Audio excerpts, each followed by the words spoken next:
2026年第10題，邊一個 underline 咗嘅 species 係 reduced？reduction 嘅特徵就係 gain electron 或者 decrease oxidation number。A.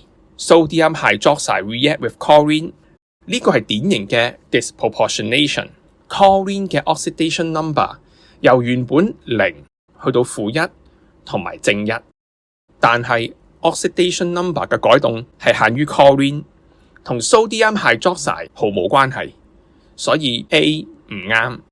Boy， sulfuric acid 變成 insoluble 嘅 barium sulfate， 呢個係 precipitation， 冇任何一個 species 有 oxidation number change， 根本唔係 redox reaction， 當然不正確啦。C.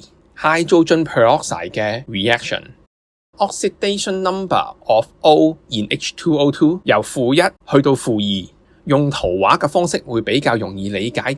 由於 O 係 more electronegative， 所以佢可以喺 hydrogen 嗰邊搶到粒 electron， 由0變成-1。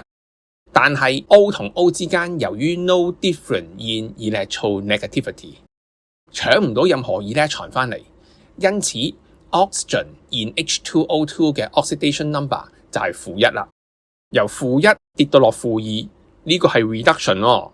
C 正確。D C5H12 變 CO2， 呢個係典型嘅 combustion， 亦都係 oxidation 嘅一種。喺 combustion 入邊 oxygen 就係 oxidizing agent， 因此 C5H12 好自然就係 reducing agent undergo oxidation 啦，所以 D 唔係答案，因此最後答案係 C。